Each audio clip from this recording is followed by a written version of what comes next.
Hello friends and welcome back to अपनी कक्षा। तो लास्ट लेक्चर के अंदर हमने पढ़े थे आयोनिक कंपाउंड्स के बारे में और उसकी प्रॉपर्टीज के बारे में, और आयोनिक कंपाउंड कैसे फॉर्म होते हैं, उसके अंदर कौन किसको कैसे इलेक्ट्रॉन देता है, ऑक्टेट कंप्लीशन क्या होता है, ये सारी चीजें हमने पढ़ी थी।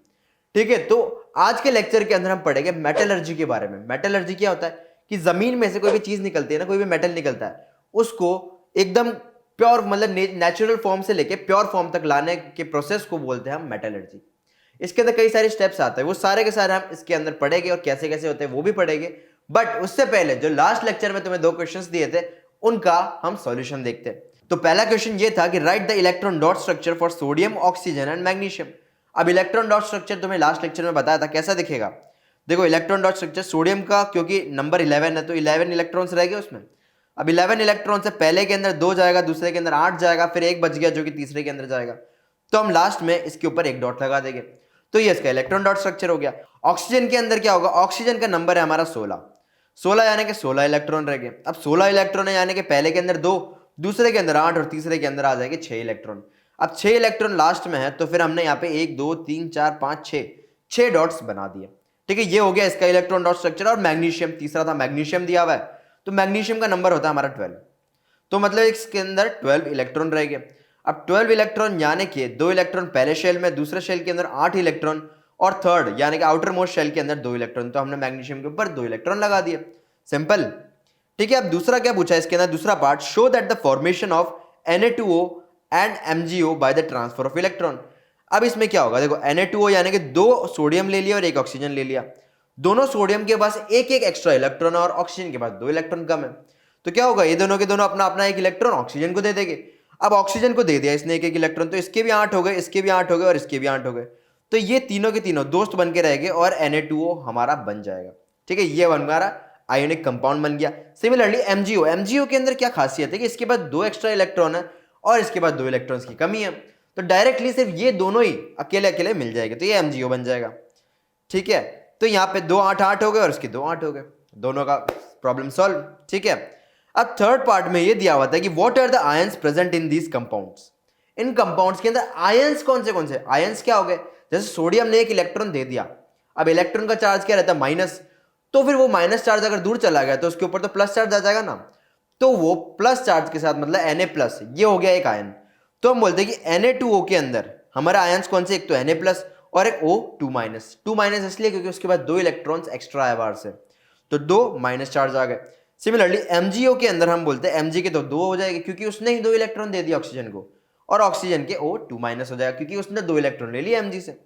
ठीक है, फर्स्ट क्वेश्चन काफी ज्यादा इजी।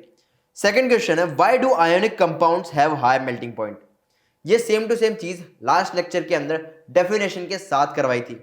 देखो लास्ट लेक्चर की ये स्लाइड थी, इसके अंदर हमने लिखा था इनका मेल्टिंग और boiling point are very high as they have strong forces of attraction. ये चीज लिख के आना, क्योंकि आयोनिक बॉन्ड के अंदर फोर्सेज ऑफ अट्रैक्शन बहुत खतरनाक है, तो फिर इनका मेल्टिंग और बॉइलिंग पॉइंट। मेल्टिंग और बॉइलिंग कैसे होता है, जब हम मेल्ट करते हैं और बॉइल करते हैं तो जितने भी ऐसे एलिमेंट्स है वो दूर दूर हो जाते हैं, दूर दूर हो जाते हैं, तो उनका जो सॉलिड स्ट्रक्चर है वो हमारा बन के लिक्विड हो जाता है। ठीक है, तो इसके अंदर स्ट्रॉन्ग फोर्स ऑफ अट्रैक्शन है, तो उस फोर्स ऑफ अट्रैक्शन को तोड़ नहीं पा रही। अगर तोड़ेगी नहीं तो फिर इसके अंदर इसका स्टेट कैसे चेंज होगा। ठीक है, तो इसलिए बहुत ज्यादा टेम्परेचर पे जाता है ना, तो बहुत ज्यादा एनर्जी दे रहे हैं हम, अब बहुत ज्यादा एनर्जी दे दी तो फिर वो स्ट्रॉन्ग फोर्सेस को तोड़ पाएगी, इसलिए हम बोलते हैं कि इसका मेल्टिंग और बॉइलिंग पॉइंट ज्यादा है। तो ये लिख के आना है, their melting and boiling points are very high as they have strong forces of attraction, simple. तो चलो होमवर्क क्वेश्चंस नहीं खत्म होते, आज का लास्ट टॉपिक बहुत इंपॉर्टेंट टॉपिक शुरू करते हैं जो कि है मेटलर्जी। तो मेटलर्जी में बेसिकली सबसे पहले हम देखेंगे कि हमारे धरती पे यानी कि जमीन के नीचे किस किस टाइप के मेटल्स होते हैं। बहुत सारे अनेकों टाइप के मेटल्स होते हैं, कुछ कुछ होते हैं एकदम प्योर फॉर्म में, जैसे सोना हो गया, वो बहुत कम रिएक्टिव होता है तो फिर वो कई बार प्योर फॉर्म में मिल जाता है हमें। और कुछ कुछ ऐसे हो जाते हैं जो कि हमें मिक्स फॉर्म में मिलते हैं, यानी कि वो किसी से रिएक्ट करे हुए होते हैं, या तो उनका सल्फाइड होता है या उनका कार्बोनेट होता है, ऐसे वो सॉल्ट के फॉर्म में मिलते हैं जिनके अंदर से हम केमिकल रिएक्शन करके हम उन्हें निकालते हैं। ठीक है, और वो जो निकाल रहे हैं ना उसे रिफाइनिंग कहते हैं, रिफाइनिंग ऑफ मेटल। तो बेसिकली ऑकरेंसेस ऑफ मेटल, ये हमारा पहला टॉपिक। इसके अंदर क्या है कि हमारे एक तो जमीन के अंदर मेटल पाए जाते हैं और एक समुद्र के पानी के अंदर पाए जाते हैं। जमीन के अंदर जैसे मैंने बता दिया कैसे पाए जाते हैं, या तो प्योर स्टेट में हो जाएगा सोने की तरह, या फिर कार्बोनेट या सल्फाइड के सॉल्ट के टाइप से हो जाएगा, अब फिर उसमें से निकालेगी, ये तो जमीन का हो गया। और सी वाटर जो पानी होता है समुद्र का, उसके अंदर कैसे पाए जाते हैं, उसके अंदर वो डिजोल्व होते हैं। एज हम नहीं बोलते पानी के अंदर मिनरल्स डिजोल्व है, तो मिनरल्स बेसिकली वही मेटल्स होते हैं। ठीक है, तो अब यही चीज लिखिए, the major source of metals whether in free state और in combined state. Free state मतलब बिना रिएक्ट किए, और कंबाइंड स्टेट यानी कि किसी के साथ उसने रिएक्ट कर लिया। इन द अर्थ्स क्रस्ट, धरती के नीचे, some metals are found in the sea water in the form of their soluble salts। यही salts के फॉर्म के अंदर, पानी के अंदर मिले हुए होते हैं, उसमें से भी निकाल सकते हैं।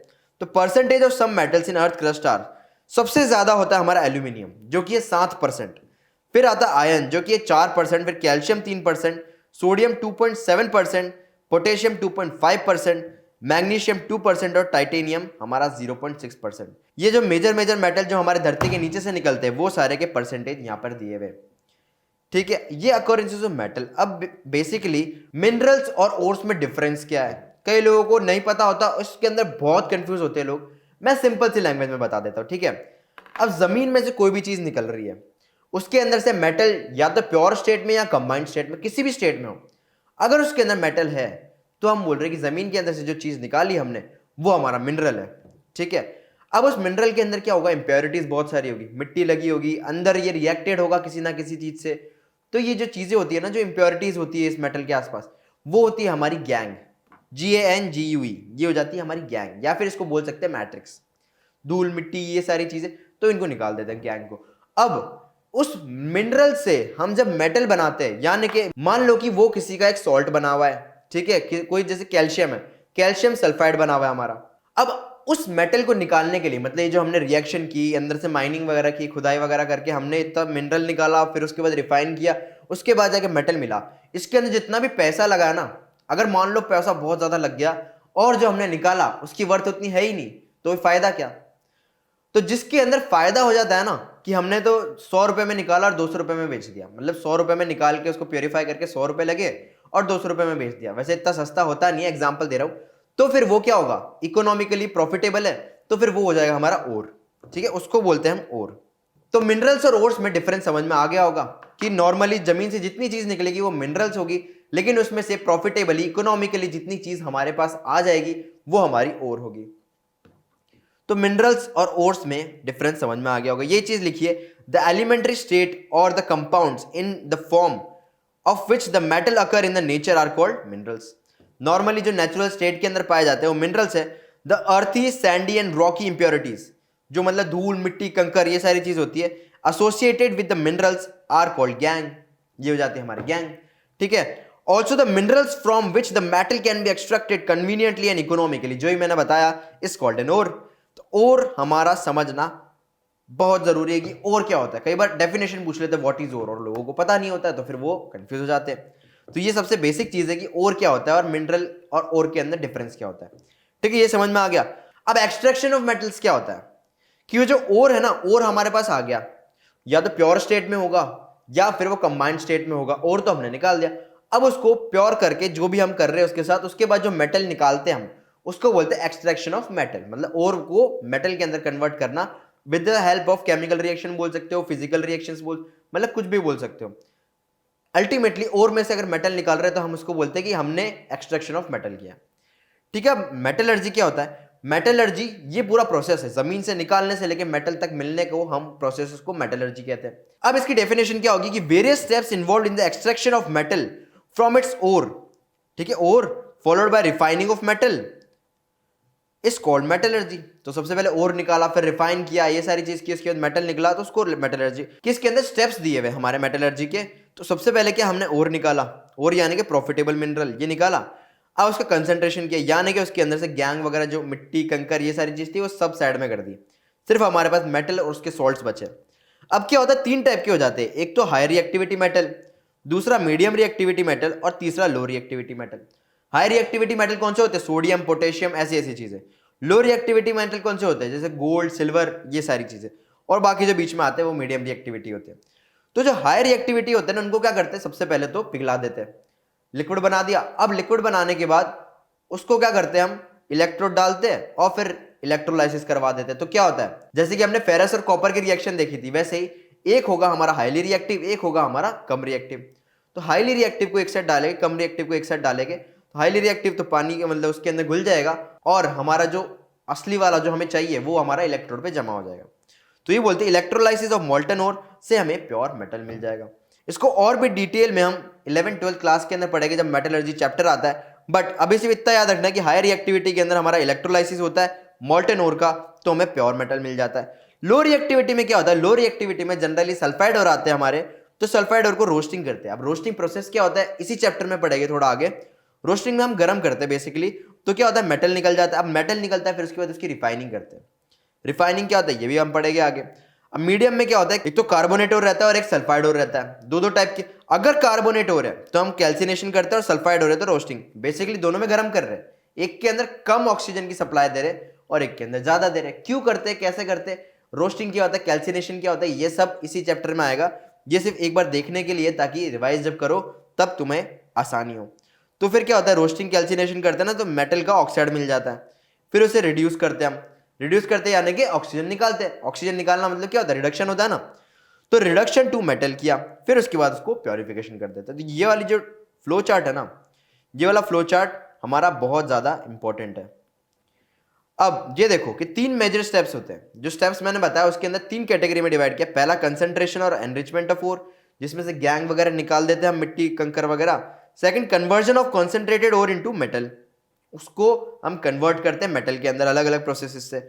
थर्ड है रिफाइनिंग ऑफ इम्प्योर मेटल, तो वो मेटल मिलता है ना वो इम्प्योर होता है, मतलब प्योर प्योर नहीं होता, उसको हम क्या करते हैं रिफाइन करते हैं ताकि हमें प्योर मेटल मिल जाए। तो पहली थी हमारी कंसंट्रेशन, ये वाली चीज, ये वाला पॉइंट देखते हैं कंसंट्रेशन कैसे करते हैं। It is done by removing gangue, मतलब जो धूल मिट्टी कंकर है सारा। The methods for removing gangue are gravity separation, froth flotation process, electromagnetic separation and chemical separation. तो ये चार प्रोसेसेस होते हैं, कई सारे प्रोसेस होते हैं, ये चार बहुत इंपॉर्टेंट प्रोसेसेस होते हैं जिससे कि हम मेटल के ओर को अलग कर देते हैं और मिट्टी वगैरह को अलग कर देते हैं। जैसे एक बता देता हूं मैं कि इलेक्ट्रोमैग्नेटिक सेपरेशन होता है ना, बहुत बढ़िया होता है। क्या होता है कि ये एक ड्रम लगा होता है, यहाँ पे भी एक ड्रम लगा होता है और यहाँ पे एक पट्टी होती है, ठीक है। कौन सी, जो स्टेशन पे कहीं पे गए होगे तो वहां बैग रख देते हैं तो ऐसे करके अपना आप जाता है बैग, वैसी वाली होती है, ठीक है। अब यहाँ पर हम क्या करते हैं, ये एक और डाल देते हैं, और डाल दिया बहुत सारा, इसके अंदर धूल मिट्टी कंकर सब होगा। अब अगर ये और हमारा मेटेलिक है या Fe हो गया या ऐसा कोई भी जो चुंबक से चिपक जाता है, मैग्नेटिक है, तो हम क्या बोलते हैं कि इसको जाने देते जाने देते। और ये रोलर जो होता है ना, ये मैग्नेटिक रोलर होता है, इसके अंदर मैग्नेट्स लगे होते हैं, तो ये जाता है जाता है जाता है यहाँ तक तो आ जाता है। अब यहाँ पे क्या होता है, जितने भी मैग्नेट से चिपकने वाली चीजें वो चिपकी रह जाती है, चिपकी रह जाती है।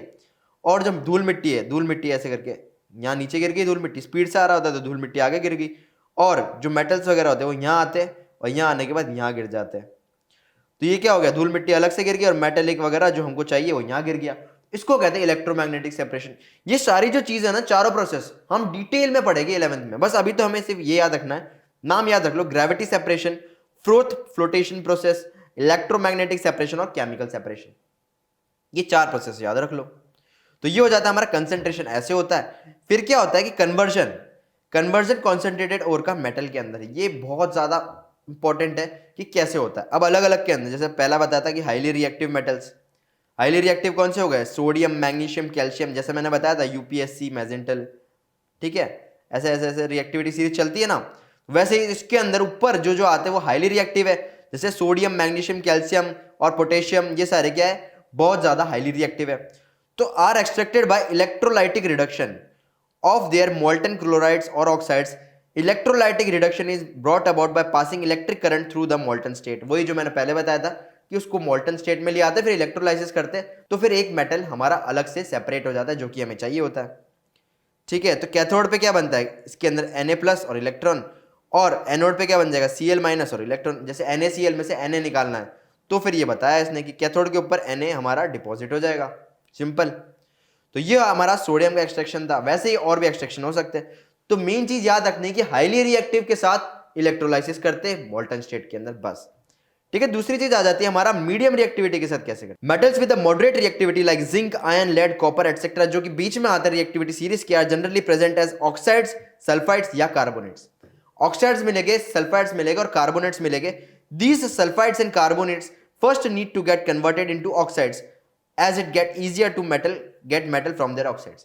तो अगर ऑक्साइड से तो बढ़िया है, अगर सल्फाइड से कार्बोनेट्स है ना तो उसको भी ऑक्साइड में कन्वर्ट करते हैं, क्योंकि ऑक्साइड से हमारा मेटल निकालना इजी होता है। कैसे, सिर्फ रिडक्शन कर दो उसका, रिडक्शन के तो कितने प्रोसेसेस है, तो वो हो जाता है हमारा इजी और इकोनॉमिकल हो जाता है।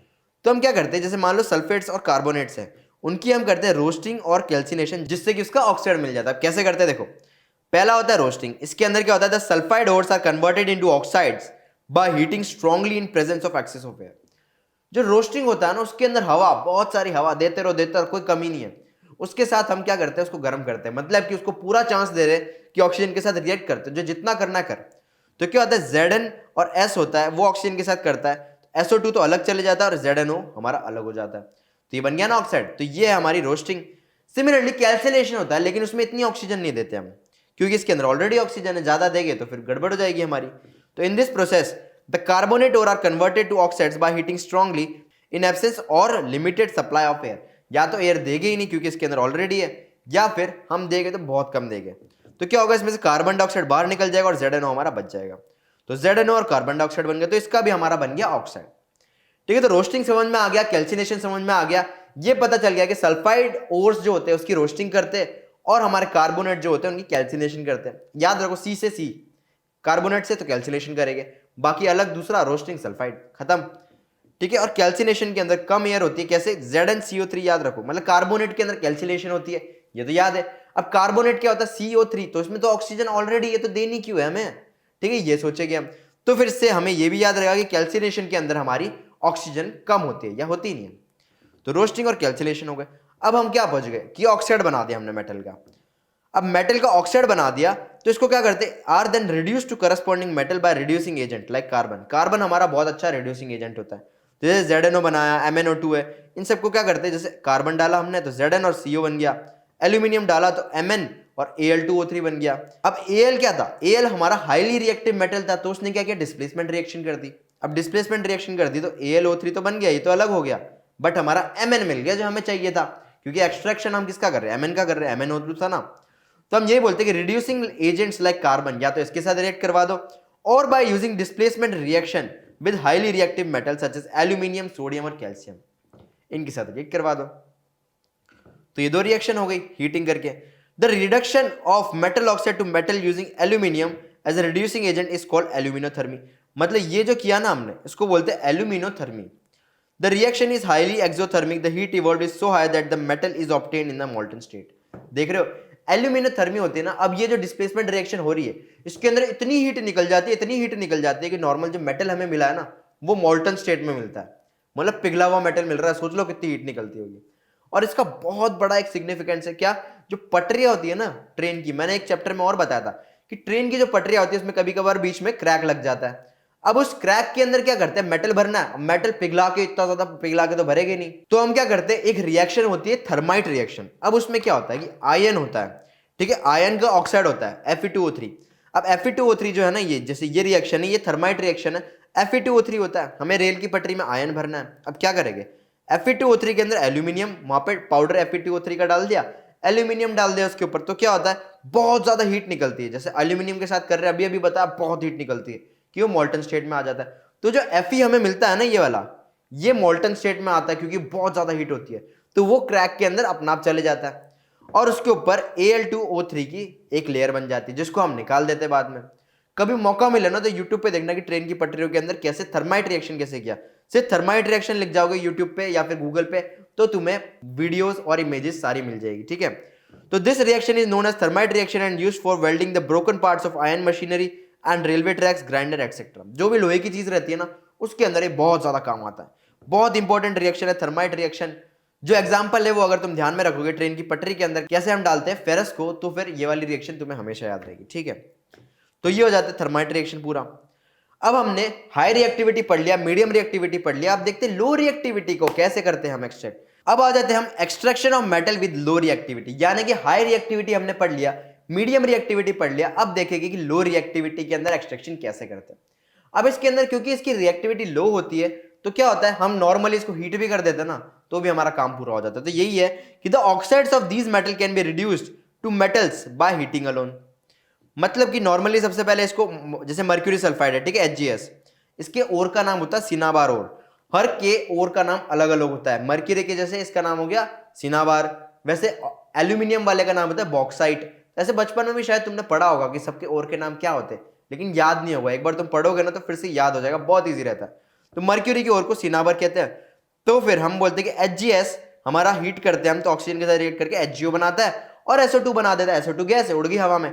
अब HGO है ना, उसको और हीट कर दो, हीट किया तो Hg अलग हो गया और ऑक्सीजन अलग हो गया। क्योंकि ये लो रिएक्टिव मेटल है तो सिर्फ हीटिंग करने से ही ये ऑक्साइड से लेके अपना मेटल आराम से बना देता है। तो Hg हो गया जैसे इसका एक एग्जांपल। तो ये बहुत इजी चीज थी लो रिएक्टिविटी वाली। अब क्या होता है, ये आया जो मेटल हमारा पास अभी तक आया, जो हमने निकाला रिफाइनिंग वगैरह करके, सल्फाइड और को हटा के, कार्बोनेट और को हटा के, ये सारी चीजें जो हमने की, इन सब के बाद जो मेटल मिला वो हमारा प्योर मेटल नहीं होता, वो हमारा इम्प्योर मेटल होता है। तो इसकी रिफाइनिंग करते हैं हम। रिफाइनिंग कैसे करते हैं? The process of purifying impure metal is called refining of metal. Simple सी बात है ये तो। The most widely used method is electrolytic refining. Electrolytic refining होती है। In this process the impure metal is made the anode and the thin of strip of pure metal is made the cathode. समझ रहे हो? तो जो impure method होता है उसको हम बना देते हैं एनोड, और जो असली वाला एक हल्का सा थोड़ा सा पीस लिया आते, पतला सा वायर लिया है, जैसे मान लो एल्यूमिनियम का हो रहा है, उससे कि एल्यूमिनियम का हमने मेटल लिया लेकिन वो इम्प्योर था।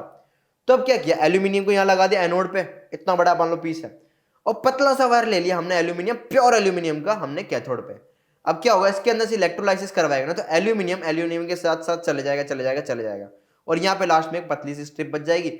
तो ये वाला जो पूरा पार्ट है ना कैथोड के अंदर जो आएगा वो पूरा हमारा प्योर एल्यूमिनियम होगा। यहाँ पे हमारा इम्प्योर एल्यूमिनियम की पतली सी स्ट्रिप होगी, और जो इम्प्योरिटी है वो नीचे हमारी सेटल्ड होगी। ठीक है, तो इम्प्योर से हम ऐसे ही प्योर बनाते हैं। अब देखो, a solution of metal salt is used on the electrolyte. मतलब इलेक्ट्रोलाइट यानी कि जो अंदर लिक्विड रहेगा ना, उसके अंदर क्या करते हैं, लिक्विड के अंदर उसका सॉल्ट, जैसे एल्यूमिनियम था तो एल्यूमिनियम सल्फेट हमने वहां पे मिला दिया। अब क्या होगा कि देखो, the impure metal from the anode dissolves into the electrolyte. जो इलेक्ट्रोलाइट है उसके अंदर एल्यूमिनियम सल्फेट बना हुआ था। अब क्या हुआ, जो एल्यूमिनियम का जो हमने मेटल था, इम्प्योर मेटल, उसके अंदर से जितना भी एल्यूमिनियम होगा ना वो उसके अंदर इलेक्ट्रोलाइट में घुल जाएगा। अब वो घुल रहा है, और जो हमारा एल्यूमिनियम सल्फेट था उसका जो एल्यूमिनियम है वो हमारा कैथोड के ऊपर जाके चिपक जा रहा है। अब वो वहां चिपक रहा है, एल्यूमिनियम की कमी हुई, यहाँ से इसने एल्यूमिनियम लिया और यहाँ पे फिर से चिपका दिया, यहाँ से लिया और यहाँ पे फिर से चिपका दिया। तो ऐसे चिपकाते चिपकाते लास्ट में यहाँ पतला सा बच जाएगा और यहाँ पे हमारा हो जाएगा प्योर एल्यूमिनियम। यही चीज होगी कि dissolves into the electrolyte and the pure metal from the electrolyte is deposited to the cathode. Cathode पे जाके डिपॉजिट हो गया। The soluble impurities go into the solution whereas the insoluble impurities settle down at the bottom of the anode as in such form of anode mud. इसको बोलते हैं anode mud. मतलब जो soluble है वो तो पानी के अंदर फिर से घुल गई, लेकिन जो इम्प्योर है वो क्या हुआ, नीचे ऐसे करके जमा हो गई। इसको बोल जाते हैं हम एनोड मड।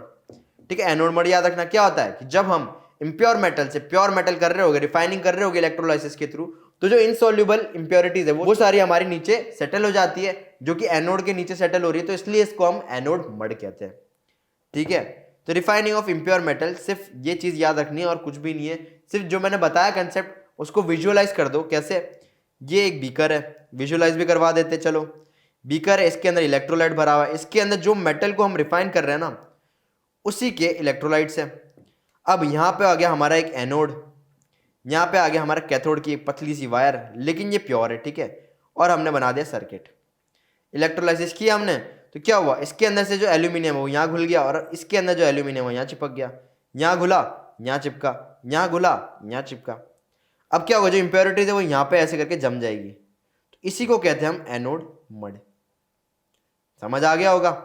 ठीक है, तो रिफाइनिंग ऑफ इम्प्योर मेटल ऐसे करते हैं हम। काफी इजी चीज है, कोई टेंशन लेने की जरूरत नहीं है। तो इस लेक्चर का और इस चैप्टर का हमारा लास्ट टॉपिक आ जाता है कोरोजन। अब तुम बोले कोरोजन पहले पढ़ा हुआ तो अब यहाँ क्यों पढ़ रहे फिर से? इसलिए पढ़ रहे क्योंकि इसके अंदर और मॉडिफाइड डेफिनेशन दी हुई है, और तुम्हें समझ में आएगा कि इसका जो प्रिवेंशन हमने पिछली बार किया था वो क्यों ऐसा हो रहा है और इसका प्रिवेंशन क्यों ऐसे होता है। क्योंकि हमने रिएक्शन पढ़ ली, रिएक्टिविटी सीरीज पढ़ ली, सारी चीजें पढ़ ली, तो काफी इजीली समझ में आएगा। तो देखो, काफी शॉर्ट में समझा देता हूं। The process of slowly eating up of metal due to the conversion of oxides, carbonates, sulphides, sulphates etcetera. यानी कि कोई भी मेटल है, ठीक है, उस मेटल का हम ऑक्साइड बन रहा है, कार्बोनेट बन रहा है, सल्फाइड बन रहा है, सल्फेट बन रहा है, जो भी बन रहा है हमारा, उसके कारण हमारा मेटल खराब हो रहा है। अब वो जो सॉल्ट बना, वो सॉल्ट तो कोई काम का नहीं है हमारा, तो जो मेटल से हमारा सॉल्ट बन गया और वो मेटल खराब हो गया हमारा, मतलब ईटिंग अप ऑफ मेटल्स लिखा है, तो इसी को हम कोरोजन कहते हैं। By the action of atmospheric gases and moisture, हवा में जो सल्फर है, ऑक्सीजन है, कार्बन डाइऑक्साइड है, इन सब से रिएक्ट करके इस कॉल्ड कोरोजन। तो ये कोरोजन हो गया। In general more reactive the metal more easily it get crore. अब रिएक्टिविटी सीरीज पढ़ ली तो समझ में आ रहा है कि सोडियम जो है वो बहुत जल्दी कोरोजन करेगा, जबकि जो गोल्ड है हमारा उसका कोरोजन स्लोली होगा। अब सिल्वर देखो, सिल्वर रिएक्टिविटी सीरीज में इतना नीचे आता है, फिर भी उसका कोरोजन होता है। कोरोजन कैसा होता है कि सिल्वर जो होता है वो ब्लैक हो जाता है, मतलब कि वो ऑक्सीजन के साथ रिएक्ट करता है और वो ब्लैक हो जाता है, लेकिन इसके लिए काफी टाइम लगता है। तभी तो 1-1 साल तक जो हमारे सिल्वर की जो चीज पड़ी रहती है उस पर ब्लैक कोटिंग आ जाती है। वो ब्लैक कोटिंग कुछ नहीं होती, सिल्वर का ऑक्साइड होता है और कुछ नहीं होता, ठीक है। तो हम यही बोलते हैं कि metals like potassium, magnesium, aluminium, zinc ion undergo corrosion easily with noble metals like gold and platinum don't get corroded easily। मतलब कि magnesium, aluminium, zinc, potassium ion ये बहुत जल्दी कोरोड हो जाएगा, जबकि गोल्ड और प्लेटिनम धीरे धीरे कोरोड होगा, इतनी जल्दी कोरोड नहीं होगा। Corrosion of iron is also known as rusting, जो कि हमने पहले चैप्टर से पढ़ता है, तो ये तो भूलने की चांस ही नहीं है। Which causes a big loss to the economy of country. देख रहे हो, कोरोजन से हमारी कंट्री का बहुत ज्यादा लॉस हो जाता है। कैसे? जैसे मान लो आईफिल टावर है, आईफिल टावर को हर बार पेंट किया जाता है ताकि कोरोजन ना हो, वरना कोरोजन हो जाएगा, आईफिल टावर गिर जाएगा। इतना बड़ा मॉन्यूमेंट, इतनी बड़ी टूरिस्ट स्पॉट है, वो मान लो आईफिल टावर एक दिन गिर गया, क्या न्यूज आ गई वो भी किस लिए? कोरोजन की वजह से, अपना कोरोजन हो गया। तो आईफिल टावर को पूरा पेंट किया जाता है और उसके अंदर बहुत ज्यादा पेंट लगता है कि पूरी सिटी को पेंट कर दें हम, उससे भी ज्यादा पेंट लगता है। तो रेड पेंट जो होता है ना, वो करते इसलिए ताकि कोरोजन ना हो, ठीक है। कोरोजन हो गया। अब कोरोजन ना हो, जैसे कि मैंने आईफिल टावर का एग्जांपल लिया, उसके और तरीके क्या है कि कैसे कैसे कोरोजन ना हो। तो rusting of ion can be prevented by painting, जो कि बताया, ऑयलिंग, तेल लगा दो उस पर, ग्रीसिंग या ग्रीस लगा दो, गैल्वेनाइजिंग यानी कि उसके जिंक के साथ इलेक्ट्रोलाइसिस कर दो तो जिंक की एक लेयर बन जाएगी उसके ऊपर, उसको बोलते हैं गैल्वेनाइजिंग। क्रोम प्लेटिंग, एनोडाइजिंग, या फिर उसका अलॉय बना दो। अब ये जो है ना, मैंने फर्स्ट लेक्चर के अंदर बोला था, एक बार देखना, कि दिल्ली के अंदर ही एक पिलर है लोहे का, वो कौन सा पिलर है, उस पर बहुत रिसर्च चल रही है यार, कि यार उसके ऊपर बहुत पुराना है, उसके ऊपर रस्ट लग ही नहीं रहा, आयन का रस्ट लग ही नहीं रहा। तो वो प्योर आयन नहीं, वो एक अलॉय है, और अलॉय किसका है वो पता ही नहीं चल रहा। रिसर्च कर रहे हैं साइंटिस्ट वगैरह, क्योंकि वो अलॉय पता चल गया ना तो बहुत ज्यादा प्रॉफिट हो जाएगा, क्योंकि वो एक ऐसा अलॉय है जिसके अंदर रस्ट नहीं लगता। तो एक बहुत बड़ी डिस्कवरी होगी, वो है लेकिन पता ही नहीं कर पा रहे कैसे है वो, ठीक है। तो वही है कि अलॉय मेकिंग से भी हमारा रस्टिंग प्रिवेंट हो सकता है। A thin layer of tin metal or chromium metal is deposited on the iron objects by electroplating to prevent rusting। कि टिन या फिर क्रोम मेटल ये जो होते हैं ना, इनकी प्लेटिंग कर देते हैं हम इलेक्ट्रोलाइजिंग करके, तो फिर उससे हमारी रस्टिंग प्रिवेंट हो सकती है, रस्टिंग या कोरोजन कोई भी। Galvanising in the method of protecting iron from rusting by coating them with a thin layer of zinc, जो मैंने बताया, जिंक की इलेक्ट्रोलाइसिस करवाएगा तो आयन के ऊपर हमारा एक थिन कोटिंग चढ़ जाएगी, जिसको हम बोलते हैं गैल्वेनाइजेशन। गैल्वेनाइजेशन भी याद रखने वाली चीज है। तीसरी चीज आ जाती है अलॉइंग, कि उसका एक अलॉय बना देते हैं। Alloy is a homogeneous mixture of two और मोर मेटल्स, मतलब एक मेटल लिया, दूसरा मेटल लिया, दोनों को पिघलाया और कैसे कैसे करके उसको मिक्स करके उसको जमा दिया, तो वो हमारा बन गया अलॉय। जैसे कि बहुत सारे अलॉय होते हैं, जैसे कि स्टेनलेस स्टील है, वो फेरस, क्रोमियम और निकल, इन तीन का मिक्सचर होता है, तब जाके बनता है हमारा स्टेनलेस स्टील। जो स्केल देखिए स्टील वाली, वो स्टेनलेस स्टील की बनी होती है, ज्यादातर चीजें स्टेनलेस स्टील की ही बनी होती है, ठीक है। तो ये हो गया हमारा स्टेनलेस स्टील, इसके अंदर हमारा जंक नहीं आता। स्केल देखोगे बहुत मुश्किल से जंक आता है, लेकिन अगर नॉर्मल लोहे की स्केल होती ना, और वो एक दिन तुम रख देते बारिश में, पूरा रस्ट हो जाता। दूसरा है ब्रास, जिसके अंदर कॉपर और जिंक है। और आखिरी है ब्रॉन्ज, जो हमारे मेडल्स नहीं होते, उसके अंदर भी कॉपर और टिन होता है, ठीक है। और बहुत सारे एलॉयज बना सकते हैं हम। तो इन सब के अंदर क्या हो रहा है, हमारा रस्टिंग या फिर कोरोजन प्रिवेंट हो रहा है, ठीक है। तो प्रिवेंशन ऑफ कोरोजन भी देख लिया कि क्यों प्रिवेंट हो रहा है, कैसे प्रिवेंट हो रहा है। तो गैल्वेनाइजेशन भी कई बार एग्जाम के अंदर पूछ लिया जाता है कि गैल्वेनाइजेशन क्या होता है, उसे कैसे करते हैं, उसके अंदर कौन सा मेटल होता है जिसकी कोटिंग हो रही होती है, तो हमें बताना होता है वो जिंक होता है, ठीक है। और अलॉइंग, ये कुछ अलॉय है, ये 3 अलॉय याद रखो, कुछ जात होना रहे कि ब्रास के अंदर क्या होता है, कॉपर जिंक, ब्रॉन्ज के अंदर क्या होता है, कॉपर टिन, और स्टेनलेस स्टील तो हमेशा याद रखना, फेरस, क्रोमियम और निकल। तो इसी के साथ ये चैप्टर हमारा यहीं पे समाप्त होता है। आई होप कि तुमने ढंग से पढ़ा होगा, तुम्हें मेटल्स के बारे में, नॉन मेटल्स के बारे में, मेटल की केमिकल प्रॉपर्टीज के बारे में, इनफैक्ट आयोनिक कंपाउंड्स क्या होता है उसके बारे में, और मेटलर्जी जो कि बहुत इंटरेस्टिंग टॉपिक लगता है मुझे, उन सब के बारे में अच्छी खासी नॉलेज हो गई होगी। तो ये वाला चैप्टर थोड़ा सा ऐसा है जिसके अंदर थोड़ी सी थ्योरी बेस्ड चीज है, ठीक है। तो इस चैप्टर को एक बार नहीं, कम से कम 2 बार तो पढ़ना ही है, ठीक है। तो जाओ इस चैप्टर को एकदम परफेक्शन ले आओ, क्योंकि ये चैप्टर में से क्वेश्चन बहुत ज्यादा आते हैं, और दोस्तों को थ्योरेटिकल क्वेश्चन पूछो, वो तुमसे पूछेंगे तुम उनसे पूछो, ताकि तुम दोनों को याद हो जाए। तो जाओ पढ़ाई करो, क्वेश्चन शेयर करो और जाके सब फोड़ दो।